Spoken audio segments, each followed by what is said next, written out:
시작됐네. 우리 주님의 능력이 시작됐네. 우리 주님의 능력이 나의 삶을 다스리고 새롭게 하네. 자유 안에 죄와 사망으로부터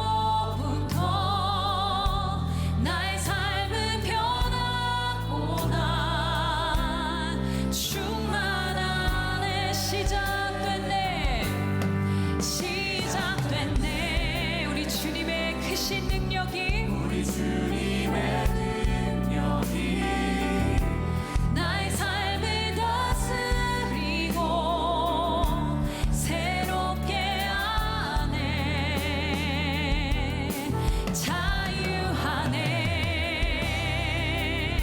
죄와 사망으로부터 나의 삶은 변하고 나 충만하네. 은혜로다 주의 은혜 한량없니 주의 은혜. 은혜로다 주의 은혜 변함없니 신실하신 주의 은혜. 다시 한번 처음부터 고백합시다. 시작됐네. 시작됐네. 우리 주님의 능력이 나의 삶을 다스리고 새롭게 하네. 자유 안에 죄와 사망으로부터 나의 삶은 변하고 나 충만하네. 은혜로다 은혜로다 은혜로다 주의 은혜 한량없니 주의 은혜. 은혜로다 주의 은혜 변함이 없는 신실하신 주의 은혜. 다시 한번 믿음으로 고백하기 원합니다. 모든 것이 주님의 은혜입니다. 은혜로다 주의 은혜 한량없니 주의 은혜. 은혜로다 주의 은혜 변함없니 신실하시. 우리 한 번 더 고백합시다. 주님의 은혜입니다. 은혜로다 은혜로다 은혜로다 주님의 은혜 한량없니 주의 은혜. 은혜로다 은혜로다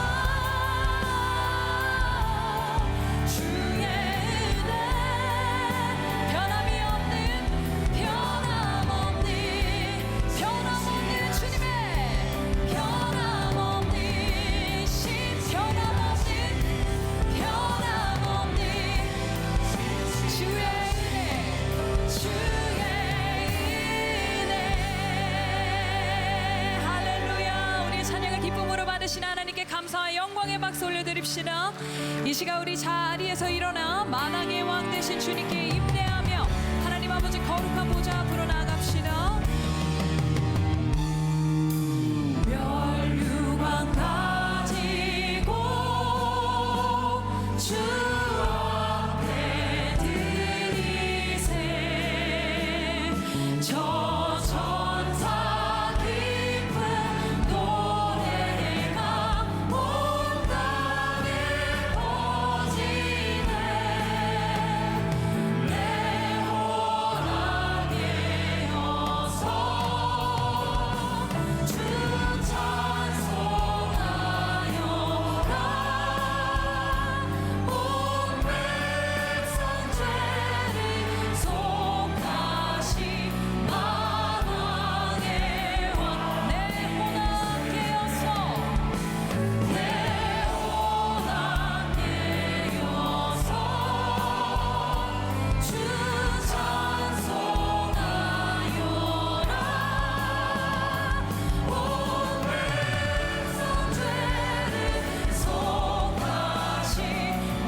사도신경 외우며 우리의 한 믿음, 한 신앙을 고백합시다.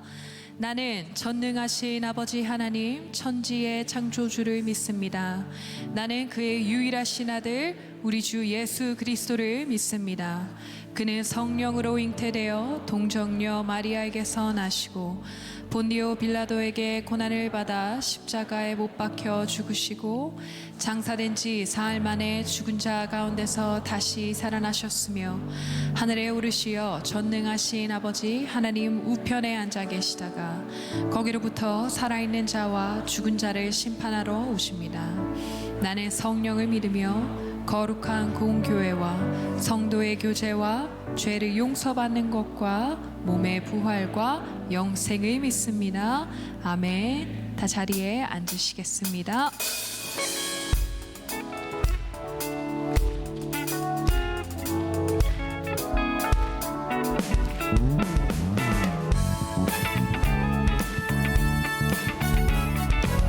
함께 찬양합시다. 죄에서 자유를 얻게 하는 보혈의 능력 주의 보혈 시험을 이기고 승리하니 참 놀라운 능력 다시 한번 죄에서 자유를 얻게 하는 보혈의 능력 주의 보혈 시험을 이기고 승리하니 참 놀라운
함께 찬양합시다. 어찌하여야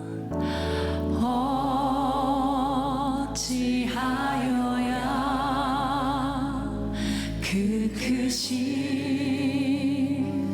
은혜가 갚으리 무슨 말로써 그 사랑 참 감사하리요. 하늘에 천군 천사라도 나의 마음 모르리라. 나 이제 새 소망이 있음은 당신의 은혜라. 기도하겠습니다. 죄뿐인 우리 대신 십자가에 달려 죽으신 예수님의 은혜를 묵상하며 사순절을 보내게 하시니 감사드립니다. 그 은혜와 사랑을 생각하며 이제는 죄 짓지 않는 삶을 살기로 결단하나 여전히 죄에 끌려다니며 하나님께 영광 돌리지 못하는 우리의 연약함을 불쌍히 여기시고 용서하여 주시옵소서. 우리의 더러운 죄가 그리스도의 피로써 깨끗이 씻어지게 하여 주시옵소서. 오늘도 하나님의 거룩한 말씀 듣기를 사모하는 주의 백성들이 모였습니다. 주님의 말씀은 우리의 참 양식이요 내 그릇의 보배요 내 안에 가장 귀한 지혜와 지식이며 내 인생길의 등불임을 아는 은혜를 허락하여 주소서. 오늘 예배를 통하여 하나님 말씀 들을 때에 성경을 더욱 사모하는 마음을 우리에게 부어주사 하나님 말씀을 늘 듣고 묵상하고 연구하며 또 입술로 끊임없이 고백하는 주의 자녀 되기 원합니다. 하나님 말씀에 순종하고 또 말씀으로 훈련받아 말씀 위에 세워진 복된 인생 되기를 주님 축복하여 주시옵소서. 감사드리며 예수님의 이름으로 기도드립니다. 아멘. 주께 기도 드리오니 우리 기도를 들어주시고 주께 구하는 모든 소망 들어주소서. 주께 기도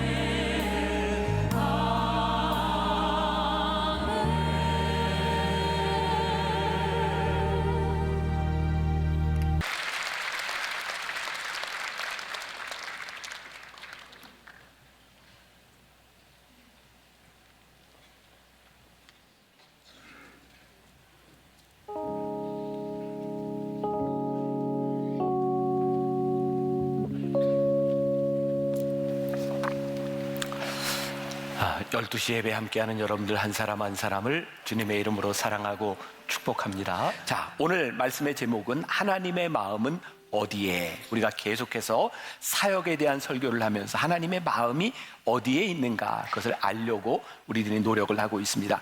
하나님을 믿는 우리 모두에게 꿈이 있어요. 어떤 꿈이냐면 우리가 하나님의 마음을 좀 알고 신앙생활을 하면 좋겠다. 우리들이 하나님의 마음을 알아가는 제일 좋은 방법 가운데 하나는 하나님의 말씀을 묵상하는 겁니다. 제가 오늘 이 묵상의 유익에 대해서 여러분들과 함께 나누게 될 겁니다. 제가 꽤 오래전 읽었던 책인데 페리 노블 목사님이 쓴 삶의 어떤 순간에도 하나님이라는 책에 나오는 이야기입니다. 제가 조금 읽어드릴게요.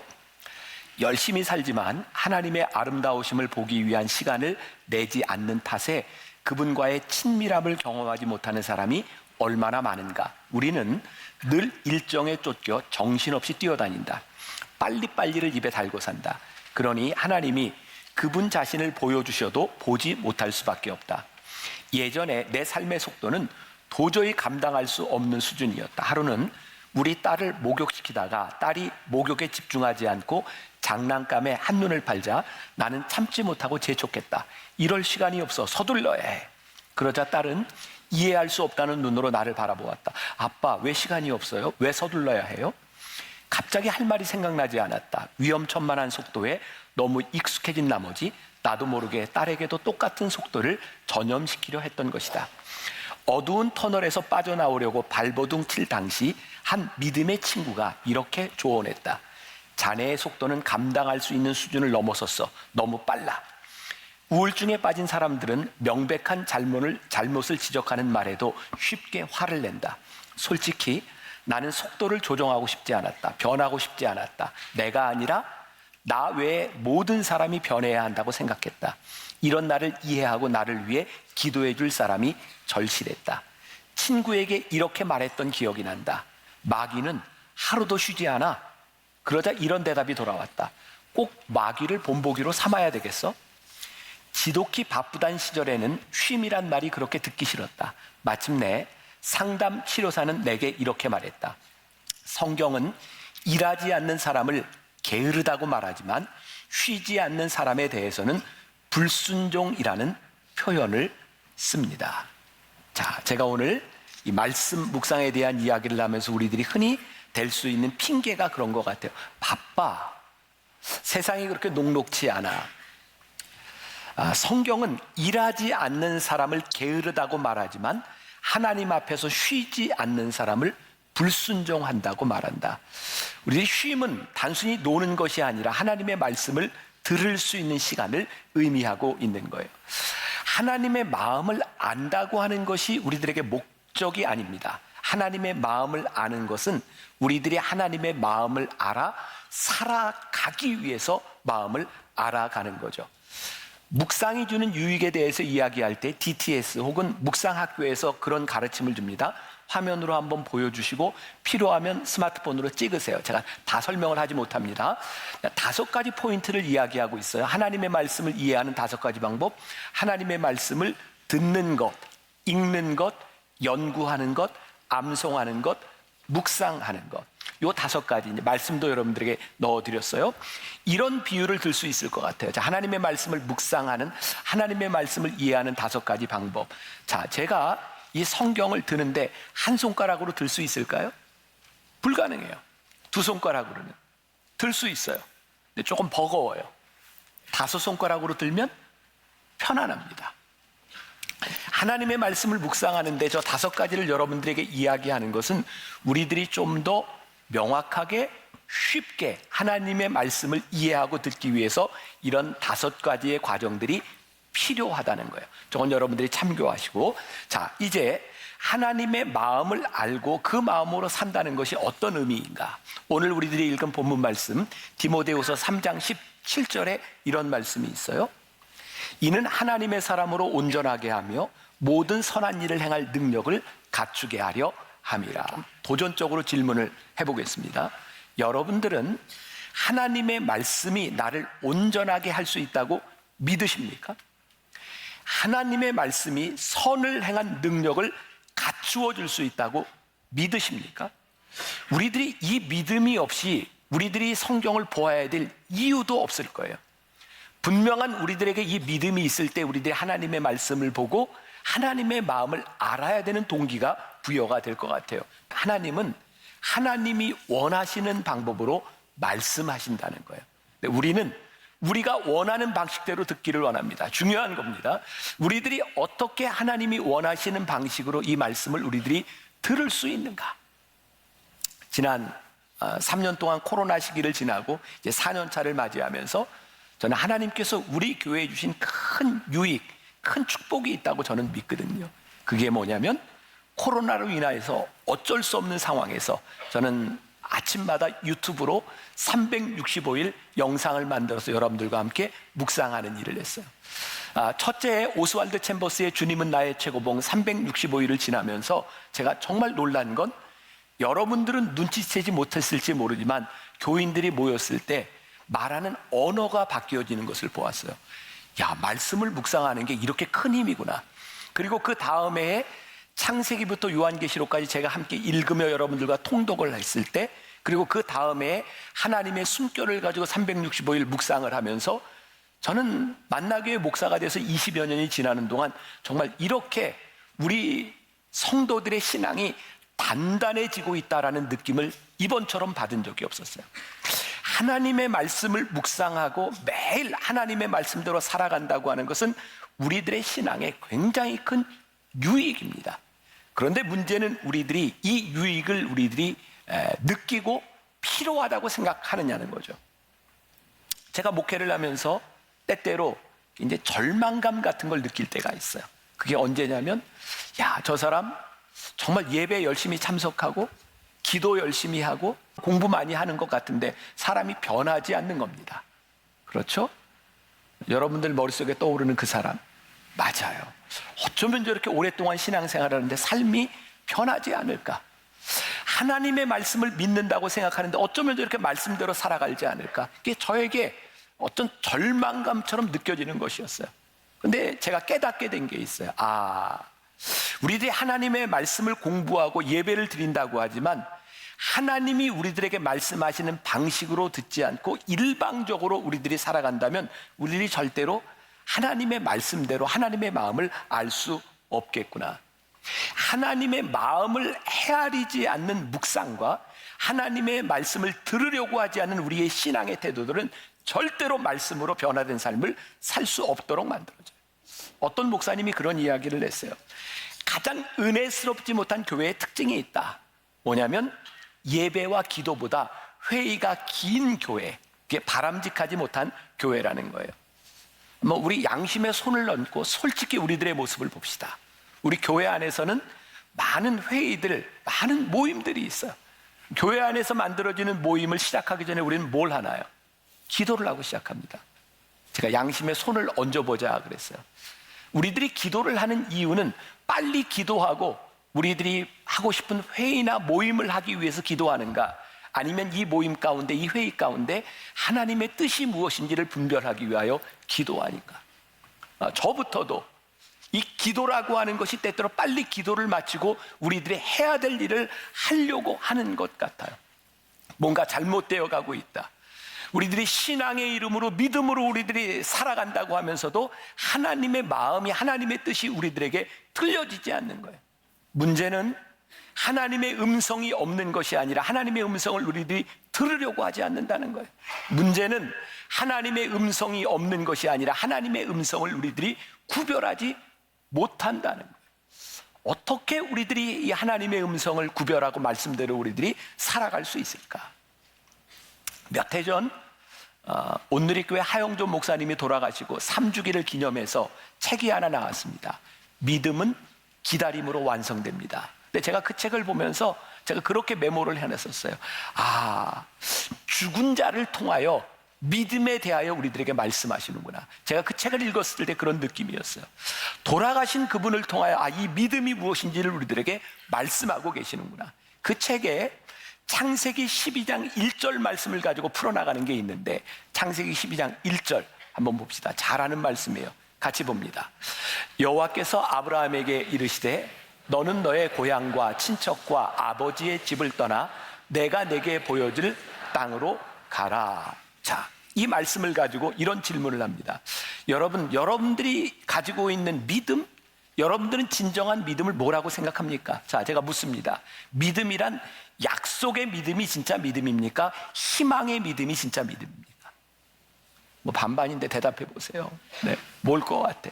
자, 믿음은 약속에 근거합니다. 근데 우리가 착각하는 게 있습니다. 내가 희망하는 것을 믿음처럼, 내가 원하는 것을 굳게 믿고 이것이 믿음이다라고 생각하는데, 하나님의 약속에 근거하지 않은 이런 허황된 믿음들은 진짜 믿음이 아니에요. 우리들이 구별해야 될 것이 있어요. 하나님의 말씀을 묵상할 때 하나님이 우리들에게 주시는 약속이 무엇인지 그 말씀에 근거하여 우리의 믿음의 털을 닦아야 되는 거죠. 하영조 목사님이 아주 인상적인 해석을 해서, 첫 번째는 믿음은 전적으로 하나님으로부터 시작할 때 그것이 믿음이라는 거예요. 믿음의 조상 아브라함을 하나님이 부르셔서 믿음의 역사가 시작됩니다. 믿음은 하나님으로부터 시작되는 것이다. 두 번째, 우리가 오늘 나누는 이 묵상과 연관되어 있는 것이기도 한데, 창세기 12장 1절에 보니까 여호와께서 아브라함에게 이르시되, 믿음은 하나님께서 말씀하심으로 시작하는 것이지 우리들이 원하는 것을, 희망을 믿음이라고 이야기하지 않는다. 자, 그럼 우리들에게 이런 질문이 생겨요. 아니, 하나님의 말씀이 없을 때, 하나님의 말씀이 들리지 않을 때 그때는 어떻게 해야 되나요? 제가 조금 더 풀어나가겠지만, 하영조 목사님은 책에서 이런 이야기를 합니다. 하나님의 말씀을 기다리고 인내하는 것입니다. 묵상은 생각하는 것과 더불어 기다리는 것입니다. 때때로 우리들이 신앙생활을 하는데요, 하나님이 말씀해 주셨으면 좋겠는데 말씀이 들리지 않을 때가 있어요. 구별이 되지 않을 때가 있습니다. 성경에 보니까 많은 이 신앙인들 중에 하나님의 말씀을 기다리지 못하고 자의적으로 행동했던 사람들의 타락을 보게 되고요, 신앙의 사람들은 하나님의 말씀을 끝까지 기다렸던 사람인 것을 보게 됩니다. 자, 한번 제가 예를 들어볼게요. 여기 앞에 계신 분들은 아기를 한번 낳아보셨어요? 이거 다 낳아보셨네. 한번 물어볼게요. 몇 개월 만에 낳으셨어요? 아기 한 5개월 좀 됐을 때 좀 몸이 편안했어요? 불편했어요? 불편해요, 아기를 낳으면. 그러면 이제 산모가 이렇게 생각해요. 너무 불편해, 빨리 낳자. 그럼 5개월 만에 나와요? 안 나와요. 아기는 몇 달을 채워야 나와요? 10달을 채워야 나오는 겁니다. 생명은, 새로운 기쁨은 우리들이 원하기 때문에만 일어나는 것이 아니라 우리들이 기다려야 할 때가 있는 거예요. 전 믿음을 그렇게 생각합니다. 하나님께서 우리들에게 말씀하실 때 하나님이 약속하신 믿음을 이루어 간다고 하는 것은 우리들이 편안한 시간에 그렇게 이루어지는 것이 아니에요. 하나님의 약속을 붙들고 기다리고 인내하는 시간들이 우리들에게 필요한 거예요. 때때로 우리는 인내하지 못하는 사람들을 많이 보게 됩니다. 말씀을 묵상하면서 그런 생각을 또 하게 되었어요. 하나님께서 아브라함을 부르셨을 때를 보니까 우리는 흔히 믿음이 들어오면 무언가를 가지고 무언가를 붙잡는 것이 믿음이라고 생각하는데 그게 아니더라고요. 하나님의 약속이 우리들에게 들어오고 믿음이 우리들에게 들어오면 우리는 잡는 것이 아니라 집착을 버리게 되는 것 같아요. 하나님께서 아브라함을 부르셔서 떠나라고 말씀하셨어요. 가라고 말씀하셨어요. 내 아버지의 집을 떠나 내가 지시하는 곳으로 가라.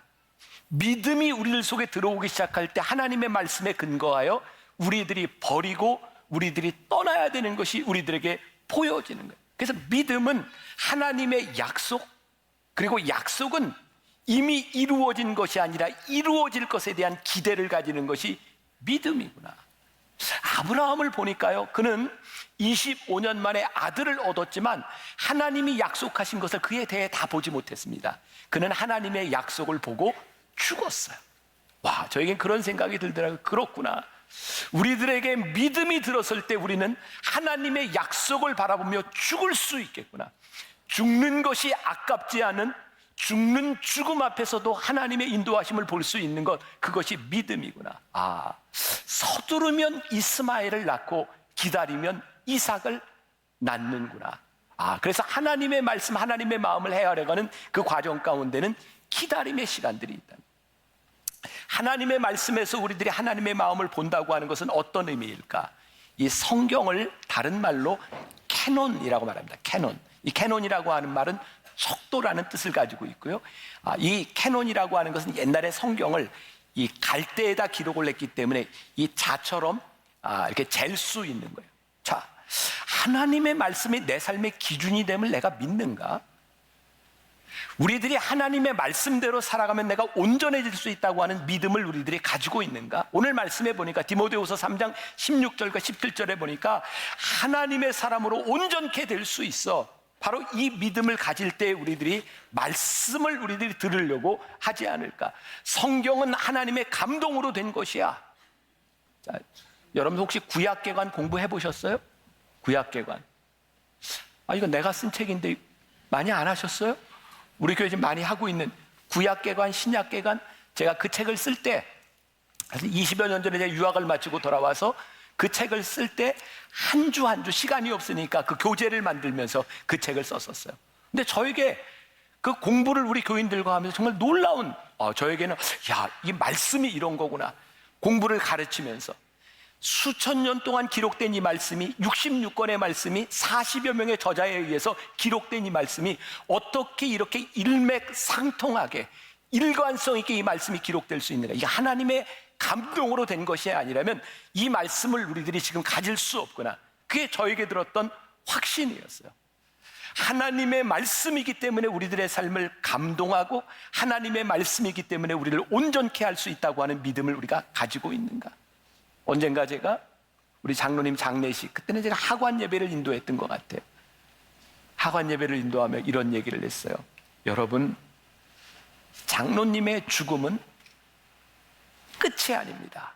하나님께서 이 죽음을 통해서 새로운 일을 시작하고 계십니다. 그때 제가 묵상했던 말씀이 요한복음 14장 2절의 말씀이었어요. 예수님께서 우리의 거처를 예비하기 위해 주님께서 먼저 가신다. 요한복음 21장에 새하늘과 새 땅을 약속하셨어요. 말씀이 우리들의 관점을 바꾸어주는, 죽음이 끝이 아니라 우리들의 새로운 시작이구나. 말씀이 우리로 하여금 새로운 관점을 가지게 하는 거예요. 제가 지난주에도 지지난주에도 여러분들이 그런 말씀을 드렸어요. 저는 설교할 때 이 설교를 뭐라고 정의한다? 설득이라고 정의한다. 저는 설교할 때 그런 마음을 가져요. 이 말씀을 가지고 교인들이 이 말씀을 가지고 살아가도록 제가 설득하면 저는 설교에 성공한 것이고, 오늘 제가 말씀을 가지고 설교했는데 여러분들의 삶에 아무런 변화가 일어나지 않는다면 저는 설교에 실패한 것이다. 우리들이 어떻게 이 말씀을 가지고 설득할 것이냐라고 할 때, 여러분들이 이 말씀을 들을 때, 제가 이 설교를 할 때 저의 이야기, 저의 생각이 아니라 하나님의 말씀을 가지고 설교한다면 우리들은 충분히 설득당할 만한 이유가 있는 거예요. 근데 여러분들이 제가 지금 여기 설교하는 것이 하나님의 말씀에 근거하고 있는지 그렇지 않은지 우리들이 구별할 수 있어야 될 거 아니에요. 근데 우리들이 신앙생활하면서 당최 성경을 보지 않아요. 말씀을 공부하지 않아요. 우리들이 어떻게 구별할 수 있을까요?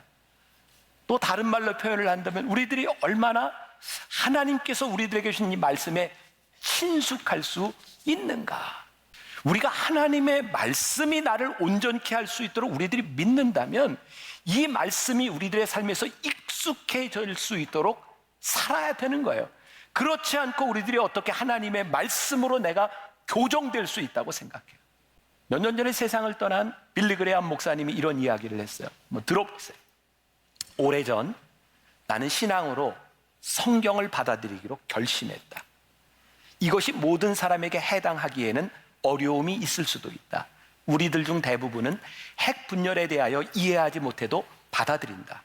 나는 텔레비전에 대해 다 이해하지 못해도 받아들인다.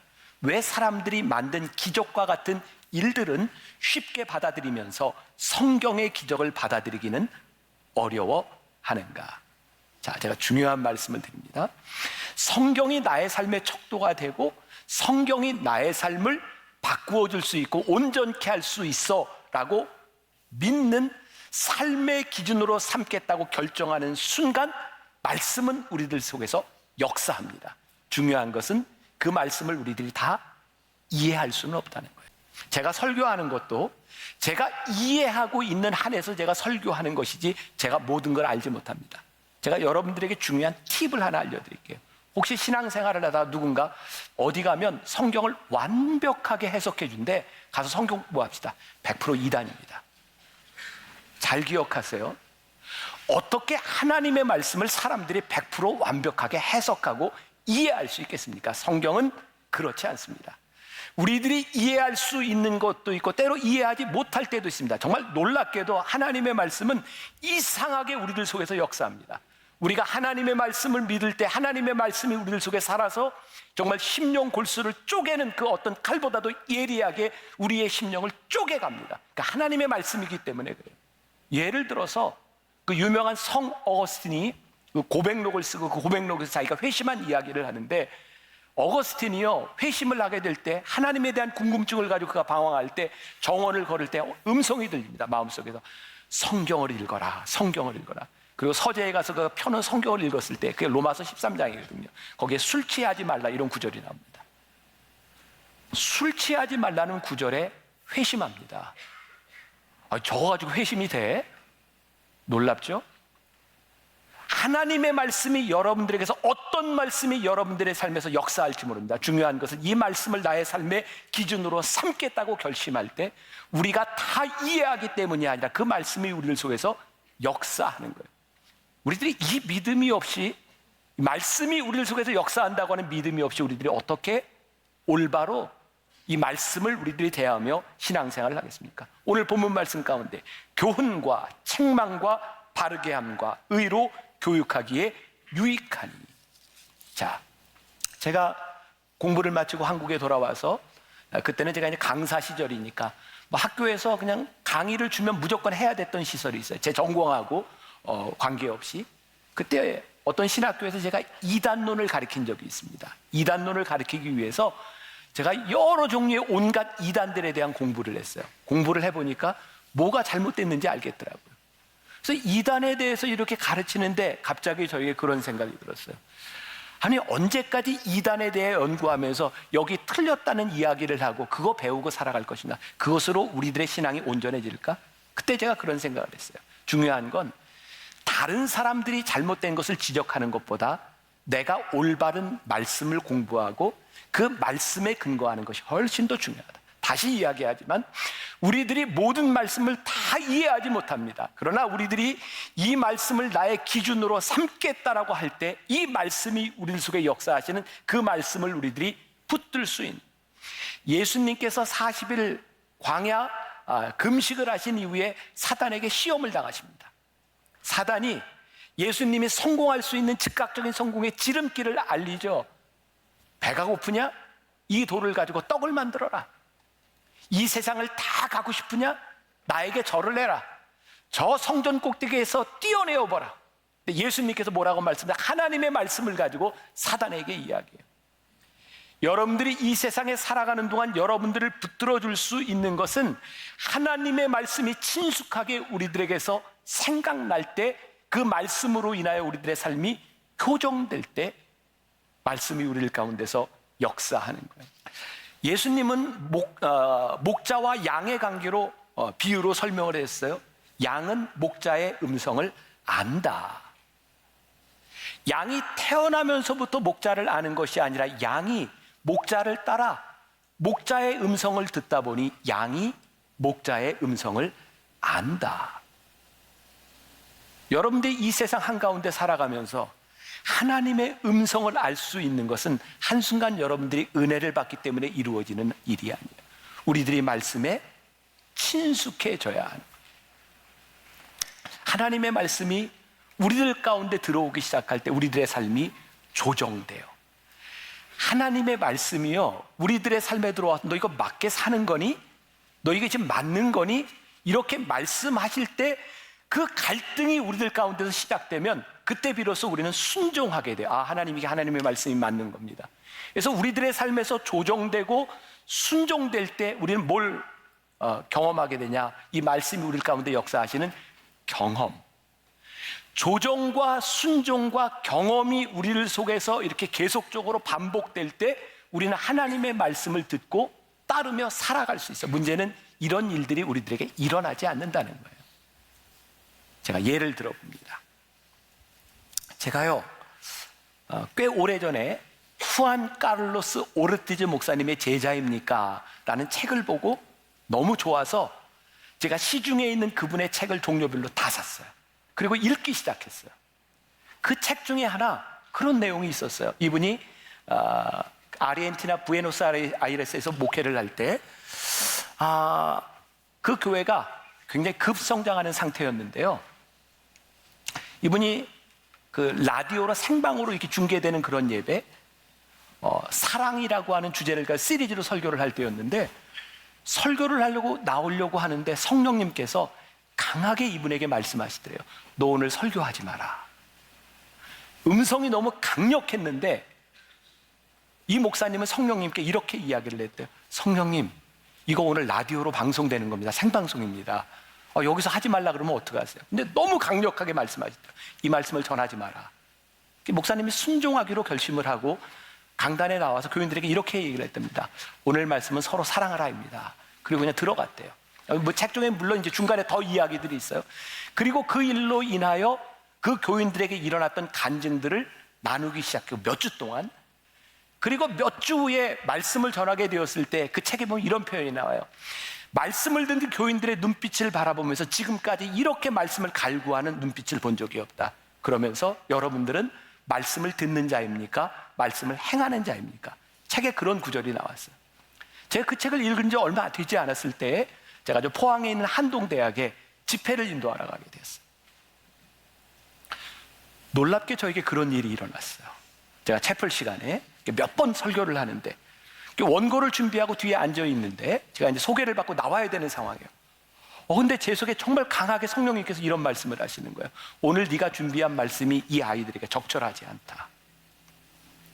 제가 이렇게 성령님께 대답을 했어요. 제가 이렇게 원고를 시간 맞춰서 준비해 왔는데 이거 적절하지 않으면 어떡합니까? 근데 계속 너무 강하게 음성이 들리는 거예요. 이 말씀이 저 아이들에게 적절하지 않다. 제가 만약에 후안 카를로스 오르티즈 목사님의 책을 읽지 않았다라면 제가 그렇게 순종하지 못했을 겁니다. 근데 그 생각이 났어요. 순종해야 되겠다. 그리고 제가 원고를 딱 놓고 마이크만 들고 나와서 설교하기 시작했어요. 저 설교를 굉장히 많이 하는 사람인데 그때 처음으로 하나님이 나를 강력하게 쓰시는 거라는 느낌이 저에게 오기 시작했어요. 그리고 그때 제가 깨닫게 된 게 있어요. 하나님은 나의 준비로 일하시는 분이 아니라 하나님이 필요할 때 나를 쓰시는 분이구나. 그때부터 저에겐 그런 습관이 생겼어요. 설교를 할 때 저는 철저하게 준비하는 스타일이에요. 늘 이런 기도를 합니다. 하나님, 제가 준비했지만 저의 준비가 아니라 하나님께서 저를 쓰실 수 있도록 제가 내려놓겠습니다. 제가 이런 이야기를 가끔 목회자 세미나에서 하면 젊은 목사들이 이렇게 받아들이죠. 준비할 필요가 없는 거구나. 근데 제가 이런 얘기를 합니다. 철저하게 준비하지 않는 사람은 하나님이 그 준비를 쓰시는지 쓰시지 않는지 절대로 경험하지 못합니다. 이 경험은 철저하게 준비한 자들의 몫입니다. 우리가 믿음을 가지고 살아간다는 것, 우리들이 하나님의 음성을 기다린다고 하는 것이 여러분들의 삶에서 여러분들의 삶을 무기력하게 만드는 것이 아니에요. 내가 하나님의 말씀을 듣기 때문에 내 삶을 하나님 알아서 하세요. 그리고 모든 것을 놓는 것이 아니라 여러분들이 최선을 다하여 여러분들의 인생을 살아가고 여러분들이 하나님의 음성을 들을 준비가 되어 있을 때 그 삶의 현장 한가운데서 하나님이 말씀하시는 거예요. 그리고 그 말씀에 우리들이 순종하기 시작할 때 그 말씀을 통해 일어나는 놀라운 경험들을 우리들이 하게 되는 거예요. 와, 그때 우리들에게서 말씀의 역사가 일어나는 거예요. 오늘 여러분들에게 제가 도전하는 겁니다. 말씀이 우리를 온전케 할 수 있다고 우리들이 믿는다면 그 말씀에 익숙해지도록 하십시오. 그 말씀에 친밀해지도록 하십시오. 그리고 여러분들이 그렇게 결심하는 그 순간 하나님의 말씀이 여러분들 속에서 말씀하실 수 있도록 여러분들을 내어 놓으십시오. 다음 주에 올 때 여러분들이 그런 간증을 가지고 나오면 좋겠어요. 와, 하나님께서 내 삶에 이렇게 역사하셨고 내가 순종함을 통하여 하나님이 이렇게 일하셨어. 그런 믿음의 간증을 가지고 나올 수 있는 여러분들이 되시기를 주님의 이름으로 간절히 축원합니다.